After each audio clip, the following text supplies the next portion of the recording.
Benyamin Sueb lahir pada tanggal 5 Maret tahun 1939 di Kemayoran, Jakarta, dari keluarga Betawi Tulen. Ia bukan hanya anak kampung biasa, tetapi seorang anak yang membawa tawa di tengah luka bangsa yang masih dijajah. Ayahnya bekerja sebagai pedagang rokok dan ibunya sebagai ibu rumah tangga yang dikenal cerewet namun hangat. Dari kecil, Ben sudah akrab dengan kehidupan keras ibu kota dan suara musik dari radio tua milik tetangganya. Sejak usia muda, Benyamin sudah menunjukkan bahwa ia berbeda. Suara emasnya mulai dikenal bukan dari panggung, melainkan dari pelataran rumah, ketika ia menghibur teman-temannya dengan lagu-lagu lawas dan pantun lucu. Setiap sore, ia menjadi magnet anak-anak kampung yang berkumpul menantikan celotehan dan nyanyiannya. Hal itu menjadikan dirinya seorang seniman alami, lahir bukan dari panggung mewah, tapi dari tanah dan debu Jakarta. Ia meresap semua suara kota, dari suara bajai, suara pasar, sampai nyanyian penjajah roti. Semua itu kelak menjadi bagian dari seni khasnya. Masa kecil Ben juga diliputi kesedihan. Ayahnya wafat ketika ia masih muda, dan keluarga harus bertahan hidup dalam kondisi ekonomi yang sulit. Ibunya menjadi satu-satunya tulang punggung keluarga, bekerja keras menjual makanan di pasar. Namun justru dari tekanan itulah Ben belajar memaknai hidup. Ia tumbuh sebagai pribadi yang jenaka, bukan karena hidupnya lucu, tapi karena ia paham bahwa tertawa adalah cara bertahan. Senyum Ben adalah bentuk perlawanan. Ia menempuh pendidikan di SMP Taman Siswa dan SMA Taman Madya, namun sempat putus sekolah karena harus bekerja untuk membantu ibunya. Meski demikian, kecerdasannya tidak surut. Ia banyak belajar dari jalanan, dari pengalaman, dari suara rakyat. Ia menyerap berbagai kebudayaan di Jakarta, Cina, Arab, Belanda, dan tentu saja Betawi, menjadi satu warna dalam gaya seninya. Bahkan ia sempat menjadi kernet dan sopir taksi, sebuah fase yang memperkaya gaya bicaranya yang jenaka dan penuh satire. Tidak ada panggung megah yang menyambutnya di awal, tapi panggung rakyat sudah cukup baginya. Dari sinilah kelak ia akan meledak, menjadi ikon budaya. Tapi siapa sangka, sebelum dikenal sebagai raja film komedi Indonesia, Benyamin justru dikenal sebagai penyanyi jazz. Ini adalah sisi lain yang jarang diketahui orang. Seorang anak kampung yang menjelajah musik kelas atas, bukan dengan uang, tapi dengan jiwa. Benyamin Sueb mungkin dikenal luas karena komedinya, tapi cinta pertamanya adalah musik, lebih tepatnya, jazz. Di era 1950-an hingga awal 60-an, jazz dianggap musik elit, asing, bahkan dianggap kebarat-baratan. Tapi bagi Ben, jazz adalah kebebasan.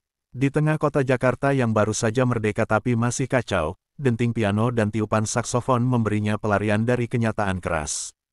Ia belajar mendengarkan Louis Armstrong, Nat King Cole, hingga kaun basi dari radio tua yang diputar tetangganya. Ketertarikannya pada musik jazz membuat Ben mulai bereksperimen dengan nada. Ia belajar bermain gitar dan kemudian membentuk band kecil-kecilan bersama teman-temannya. Salah satu band awal yang ia bentuk adalah Melody Boys, yang kelak menjadi Melody Gang, cikal bakal dari band legendaris Al-Hajj. Dalam band ini, Ben bukan hanya vokalis, tapi juga pencipta lirik. Lirik-liriknya khas, kocak, kritis, dan membumi. Ia menyelipkan keluhan masyarakat dalam bentuk lagu, membuat yang mendengar tertawa sekaligus mengangguk setuju. Salah satu karyanya yang fenomenal adalah lagu Kompor Meleduk. Lagu itu bukan hanya lucu, tapi juga menggambarkan kehidupan rakyat kecil yang sehari-harinya akrab dengan hal-hal sederhana seperti masak pakai kompor minyak tanah. Ia juga membuat lagu Biang Krok, Tukang Solder, dan Ondel-Ondel, yang menjadi hits tak lekang waktu. Lewat lagu-lagu itu, Ben memutarbalikkan stigma bahwa musik rakyat hanya untuk hiburan murahan. Justru sebaliknya, ia mengangkat musik rakyat ke ranah intelektual yang membumi. Yang unik dari Benyamin adalah kemampuannya mencampur berbagai genre. Ia bisa bernyanyi jazz dengan gaya kroner, lalu menyisipkan gaya dangdut Betawi, bahkan kadang menyelipkan pantun jenaka di tengah lagu. Musiknya seringkali diiringi alat musik modern dan tradisional sekaligus.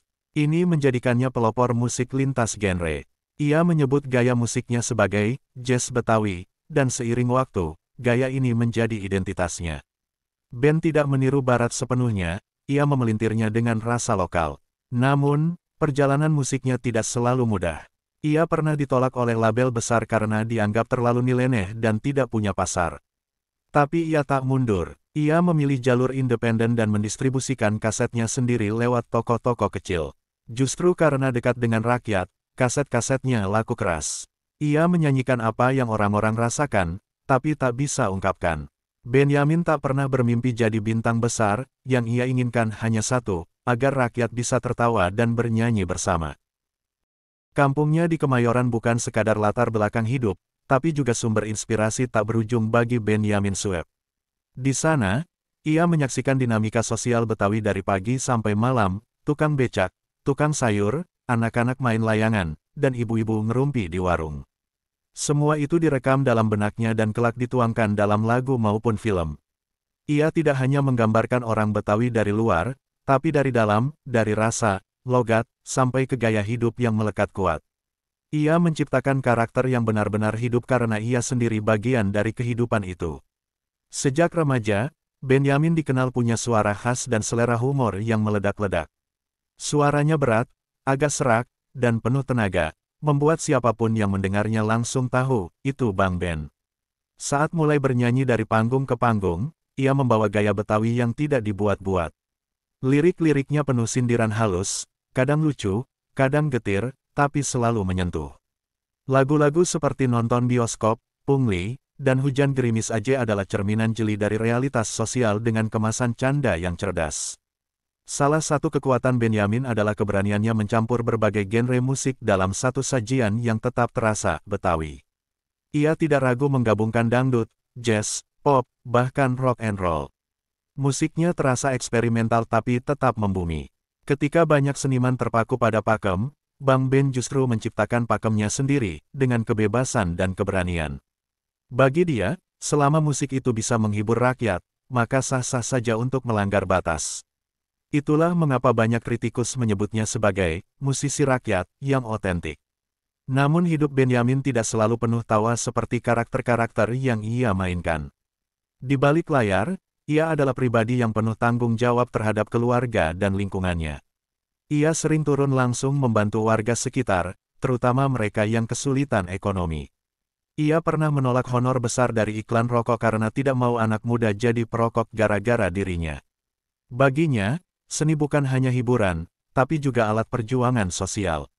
Ia meyakini bahwa tawa bisa menjadi senjata ampuh untuk menyadarkan, bukan sekadar menghibur. Tahun-tahun awal karirnya diwarnai perjuangan keras. Ia pernah menjadi supir angkot, pemain musik keliling, hingga penyiar radio. Namun dari situ ia belajar memahami denyut kehidupan Jakarta dari bawah. Dan dari pengalamannya itu, lahirlah lagu-lagu yang menggambarkan sisi lain kota Jakarta yang tak tertulis dalam buku sejarah. Ia menyuarakan suara mereka yang tak terdengar. Benyamin tak pernah menganggap dirinya bintang. Ia hanya seorang warga Betawi yang ingin membuat orang tertawa sambil berpikir. Dan justru karena itu, ia menjadi legenda. Pada awal 1970-an, nama Benyamin Sueb meledak lewat dunia film. Ia bukan aktor biasa, ia menciptakan karakter yang ikonik, membekas, dan tak lekang oleh waktu. Film seperti Intan Berduri 1972, Benyamin Biangkrok 1972, dan Sidul Anak Betawi 1973 menjadikannya simbol rakyat kecil yang cerdas dan lucu. Di layar lebar, ia tak hanya berakting, tapi menjadi diri sendiri, lugu tapi licik, miskin tapi berkelas, kalah tapi menang gaya. Penonton dari berbagai daerah tertawa, tetapi juga merasa dilihat dan direpresentasikan. Dalam film-filmnya, Benyamin membawa nilai budaya Betawi ke panggung nasional. Ia tampil dengan peci miring, baju koko atau sadariah, sarung diselempangkan di pundak, dan logat khas yang membumi. Namun peran yang ia mainkan bukan sekadar ornamen budaya. Ia memberi nyawa pada setiap tokoh, menyelipkan pesan sosial di balik lelucon, menyindir pemerintah, sistem, dan masyarakat yang kehilangan arah. Film jadi medium perjuangan, dan Benyamin jadi juru bicara mereka yang tak punya mikrofon. Hebatnya, walaupun ngetop di perfilman, Benyamin tak pernah melupakan musik. Justru saat karir filmnya menanjak, ia semakin giat menciptakan lagu-lagu baru. Ia mendirikan Orkes Melayu Al-Hajj, tempat ia mengeksplorasi musik dengan ciri khas Betawi yang dikawinkan dengan pengaruh Barat. Ia meluncurkan album demi album, dengan lagu-lagu seperti Kompor Meleduk, Si Jampang, Tukang Solder, dan Apelo. Semua punya satu benang merah, rakyat, tawa, dan kebenaran. Ia nyanyi bukan untuk dijual, tapi untuk diingat. Pengaruh Benyamin juga merambah dunia radio dan televisi. Ia mengisi acara-acara humor, menjadi bintang iklan, hingga pembawa acara. Namun kemanapun ia pergi, identitasnya tetap lekat. Ia bukan sekadar pelawak, bukan sekadar musisi, bukan sekadar aktor. Ia adalah seniman total, yang meramu semuanya dalam satu kejujuran. Bahkan ketika dunia hiburan mulai glamor, Benyamin tetap dengan sandal jepit, tetap nongkrong di warung kopi, dan tetap bergaul dengan warga biasa. Ia sadar, tanpa mereka, ia bukan siapa-siapa.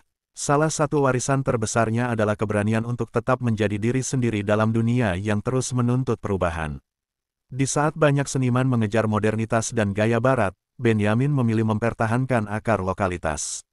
Ia tidak anti kemajuan, tapi ia tahu mana yang pantas diadopsi dan mana yang harus dijaga. Karena itu, karya-karyanya tak hanya lucu dan menarik, tapi juga mendidik dan membangkitkan kesadaran budaya.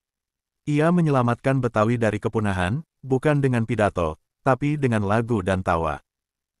Pada tahun 1973, Benyamin Sueb memenangkan Piala Citra sebagai pemeran utama pria terbaik lewat film Intan Berduri. Penghargaan itu bukan sekadar prestasi pribadi, tetapi pengakuan atas eksistensi seniman rakyat dalam dunia perfilman nasional. Ia naik ke atas panggung dengan gaya santainya, membawa guyonan bahkan di momen yang formal. Ia tak bersolek dengan pakaian mewah, tapi dengan baju khas Betawi yang sederhana. Ia membuat semua orang tertawa, sekaligus merasa dekat, karena disitulah kekuatannya, menjembatani seni dan kenyataan. Namun di balik panggung kejayaan, Benyamin juga harus menghadapi kenyataan pahit. Dunia hiburan mulai berubah, komersialisasi meningkat, dan budaya tradisional tergeser. Tapi Benyamin tak menyerah. Ia tetap berkarya, bahkan semakin keras. Ia merintis rumah produksi sendiri, mencoba membuat film-film yang lebih bermakna dan tak melulu mengejar untung. Sayangnya, banyak proyeknya gagal secara finansial. Tapi ia tak gentar, karena tujuan utamanya bukan uang, melainkan warisan budaya. Ia percaya, yang jujur akan bertahan lebih lama daripada yang laris. Pada akhir 1980-an, Benyamin mulai mengurangi kegiatan seni dan beralih fokus pada dakwah dan kehidupan spiritual. Ia merasa bahwa hidupnya perlu ditutup dengan ketenangan dan pengabdian. Ia mulai sering mengisi ceramah, ikut kegiatan keagamaan, dan mengajak orang kembali ke nilai-nilai luhur. Ia tak pernah menggurui, tapi selalu menyampaikan dengan humor khasnya. Ia menyampaikan ayat dengan logat Betawi dan selipan guton, membuat dakwah jadi ringan tapi membekas. Bagi banyak orang, ia seperti ustaz kampung yang bersahaja tapi mengena. Tahun 1990-an, Benyamin kembali ke layar kaca lewat sinetron legendaris Sidul Anak Sekolahan garapan Rano Karno, yang juga anak angkatnya dalam dunia seni. Di sana, ia kembali memerankan Sabeni, karakter orang Betawi tua yang bijak, lucu, dan penuh prinsip. Sinetron ini menjadi ikon, ditonton jutaan keluarga Indonesia setiap minggu.